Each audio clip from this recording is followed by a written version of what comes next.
What is rehab or rehabilitation? My name is Fred Begaris, a board-certified sports and spine medicine physician in Virginia Beach, Virginia. After 10 years of practice, I still find musculoskeletal medicine both fascinating and challenging. This podcast is about the lingering thoughts and questions I've had after residency and fellowship. My hope is to spark discussion, challenge dogma, and share my experiences in musculoskeletal medicine. Welcome to the Talking Rehab Podcast. I started lifting weights when I was around 14 or 15 years old. I grew up pretty chubby, so I picked up running and weightlifting to lose weight. I bought the old school Weider bench with a lat pull down attachment and started to do the traditional resistance training type program. Like any other young teen, I focused primarily on kind of the show muscles, so chest, triceps, biceps, quads, glutes, things like that. And like we all do, we focus on trying to get our muscles as big as possible while getting the most ripped at the same time. So I continued to lift well into my early 20s, and I was increasing the weight, so I was trying to go heavy. No particular goal, just for recreational exercise. And the heavier that I started to go, I started noticing that I just always generally felt sore. My joints, they felt like stiff and painful all the time. At one point, I actually think I had low-level rhabdo once or twice, to the point where I could barely move my arms. I remember not being able to straighten them out. They looked super swollen. Then, after lifting for about, almost 10 years, I was reaching a point where I was starting to get a little bit bored with the movement, and I started looking at other ways to get my exercise in. So I was always interested in martial arts. So I was doing some boxing, some Muay Thai. I wrestled a little bit as well.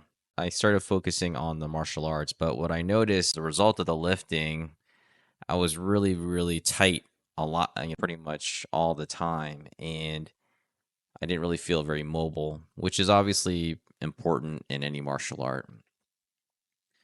So aside from just not really enjoying traditional weightlifting and resistance training, I started looking for other ways. When I got into medical school, I had less time to work out, just, trying to travel, going to the gym, things like that. So I started focusing primarily on calisthenic type workouts. So doing push-ups, sit-ups, pull-ups, shadow boxing, that sort of thing. And I really stopped doing any heavy lifting. During this time period, I noticed that my body did change. It felt better overall. I felt a lot more flexible. I wasn't as sore all the time. And sure, the muscle bulk wasn't as big as it used to be, but I generally felt stronger in a different way. And, overall, I just felt pretty good. So I wondered if I kept going down this pathway of calisthenic training and not doing heavy resistance training, what does my body feel like and what does it look like long term? I also started wondering, why was it that my body felt so bad? I always attributed it to, well, that's just the trade-off when you lift heavy weights. Um, it's just part of the process of getting stronger. But here I was getting stronger in a different way, and I didn't feel nearly as bad. I mean, sure, the muscles overall were, I wasn't getting any PRs or things like that when it comes to bench press and squat, but on the whole, I felt pretty good, and that really should be the main point of exercise. Is it should make you feel good and not hate the way your body feels all the time. So it was around this time that's when I started to change the way I wanted, how I would treat my body and how I would condition it. I'm still mainly doing a lot of calisthenics, but as I'm getting older, I'm now 45. I'm trying to get back into resistance training because from a research standpoint, strength training is undeniable as a good physical attribute to have the older that we all get. However, I wanted to find ways to train aside from just regular heavy weightlifting. I focused primarily in the past on muscle hypertrophy, but now that I'm older, it's a little bit easier to accept a different way of doing things. But now I started focusing not necessarily on the muscles, but now training the tendons. It actually makes a lot more sense from an injury standpoint. What really holds people back in sport or weight training isn't the muscles. It's usually the tendons or the joints. So when you think about the general muscle joint complex, you have the muscle belly in the middle. It tapers to the tendons on the ends, and these tendons attach to bone or they cross joints. When we're trying to generate muscle hypertrophy, it's typically done through resistance training. We know that biologic tissue, muscles, tendons, ligaments, cartilage, they all respond to stress. But muscles in particular have to be broken down in order to get to the anabolic phase where you're actually building muscle bulk through increasing the myofibrils. The issue is that muscles are connected to tendons and they overlie joints. Tendons in particular do not heal at the same rate that muscles do. When you think about it, muscles compared to tendons, ligaments, and bones have excellent healing potential. So do bones. Tendons, ligaments, cartilage do not have great healing potential. So the issue is if all of these structures need stress, but they all have different healing rates, does that necessarily change the way that we should be training? Aside from healing injured tissue, when you talk about regeneration, they also have different regenerative abilities, which also change with time. You break a bone, the bones heal really well. When you injure or tear a tendon or ligament, the tissue does have some regenerative capabilities, but it's generally very slow. And sometimes they do not regenerate all the way and actually fill in with scar. Scar tissue typically isn't as strong as the native tissue. So that, in my mind, predisposes us to potentially re-injuring the tendons or the ligaments. So as I'm starting to reintroduce resistance training into my exercise regimen, I thought about going straight into general weightlifting first. But again, weightlifting was never really something I really liked to do. And so I was, again, in the same position as I was in my 20s looking for an alternative.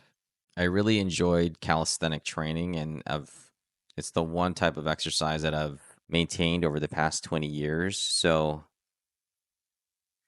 I actually thought about getting something like a tonal device, but I am now using a really nice machine called Speedience, which is based off of digital weight and resistance, which is essentially how tonal works. So I thought about, well, should I just start heavy like I did in the past to build up the muscles or train the muscles specifically? Or should I start training the tendons and the ligaments and loading them first? Since I know that tendons can be stressed and can be thickened and become more resilient if you train them the right way. They don't necessarily cause muscle hypertrophy as quickly. But in my mind, if the limiting factor is the tendon, the ligament, or the joints, then that's really how I have to at least adjust part of my training. At the end of the day, the part that fails, when you think about it, is never really the muscle. It's always the joint or the tendon. When you think of chronic injuries, rotator cuff tears, hamstring tears, sometimes the muscle can get torn, but that typically heals really, really well. Proximal hamstring tendon tears are very chronic injuries and can be a major problem. When you compare that to a hamstring muscle tear, the proximal tendon tear, at least in my experience, almost always takes much, much longer to heal, or at least to become less symptomatic. Biceps tendon tears, rotator cuff tears, again, these type of injuries occur. People can often get their muscles really, really big and then tear their tendons for something completely unrelated. So as I start to rebuild my body, I'm going to start focusing primarily on movements and resistance to strengthen my tendons first and my muscles second. On the whole, I am still using the traditional weightlifting type movements, but I am going to add some variations to it as well.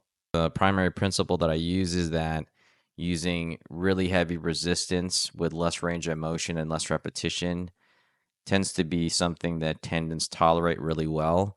And on top of that, it actually triggers the regenerative effect. So static holds, eccentric motions, doing things like deadlifts or those type of activities will tend to give enough stress to the tendon without actually injuring it. Eccentric phase training, I think, is actually the best bang for the buck, since most people can tolerate a significant more amount of resistance compared to a concentric contraction.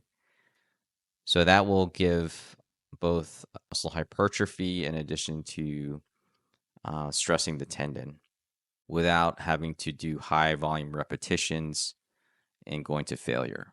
In my mind, this is a better way for me to train my 45-year-old body, because I've done the opposite in like many of us do in our younger years. We're working out essentially 5 days a week, lifting heavy weights, sets of 10, high repetitions. And I know how my body felt in my 20s. So I can only imagine if I repeated that, what it might feel like in my mid 40s, where my healing capacity is not as good as it used to be. Even when I was 20 years old, my healing capacity couldn't match my workout rate. So what makes me think that if I try that again in my mid 40s, that it's going to be any different or even any better? I'm also reminded of a conversation that I had when I was like 18 or 19 years old at the gym. I used to work out early in the morning, and you see the same people there all the time. I ran into this older guy that was always there. And when I mean older, like he had to have been maybe in his mid to late 60s. And, we got to talking, and he was just like super impressive physically. He was just jacked, ripped, lifting heavy weights, nothing crazy. But I asked him, I said, what was his secret? And he basically said, you want to build strength very slowly. So even when I watched him in the gym, he took time. He was not rushing his workouts. He would go heavy, but then he would not be, just trying to crank through the reps. Granted, he was retired, so he had a lot of time, but he also just had a really very slow but steady pace about the way he worked out. And I thought about that. For me, that doesn't necessarily work because I just really don't like weightlifting, and working out slower just is not super exciting. But again, the lesson was learned. I prefer to do different types of training, like hiking, jujitsu, striking. Those are just the things that I like to do. However, I do appreciate the value and importance of resistance training and building strength. I am now at the point where I can tell that my strength is starting to be a little bit harder to keep up, so I have to be a little bit more diligent about it. At the same time, I think that being conscientious about how I work out and how we all use our bodies, it makes sense. I think that this is a much more sustainable way to build up your body and train for long periods of time, and also in life. When we try to rush through our workouts, I just don't think that it ever really leads us to something positive. I mean, sure, we might get gains and things like that, but even in like the young kids I see in the clinic, these are young, healthy kids. They're going heavy, they're working out hard, working out fast, and they don't rest enough, and they get injured. So it's not like we don't see these injuries in our younger years. So it just doesn't seem like it's a sustainable way to go. Even when you're resting, your body heals at the same rate. It doesn't heal any faster. The healing happens when it does, and I think we sometimes forget that. With regenerative treatments, taking supplements, regenerative injections, things like that, at the end of the day, things aren't healing faster than they normally would. If anything, we are triggering a healing response, or we are providing the correct substrates or ingredients to initiate normal healing. Everyone wants to be Wolverine and is looking for a treatment option that allows us to regenerate instantly or faster, but it just doesn't work that way for a large majority of us. Long story short, I think that from a thought experiment standpoint, is it worthwhile? How do you think about training your tendons versus your muscles? If you know muscles and tendons heal at different rates, would you train them differently? If you knew that training for long-term gains and preservation is a better movement strategy in your 20s, would you necessarily do it? My guess is probably not, I was young once too. But again, part of my goal of this podcast is to help change the mindset of all of us at all ages when it comes to health and wellness, strength and movement. I've been around, gyms and therapies and all of the above for, essentially 30 years. There's been variations of workouts and principles, but the one thing that has not changed is the way the body actually works.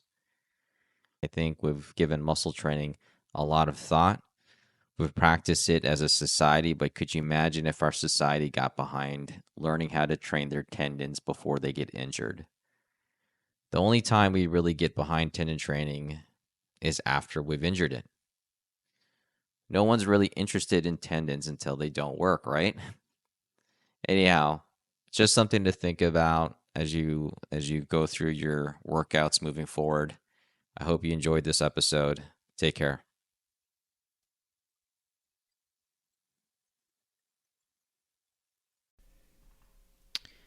Thank you for listening to the Talking Rehab Podcast. I hope that this podcast stimulates you to question your own practice and how you approach rehabilitation. I truly appreciate your time and attention.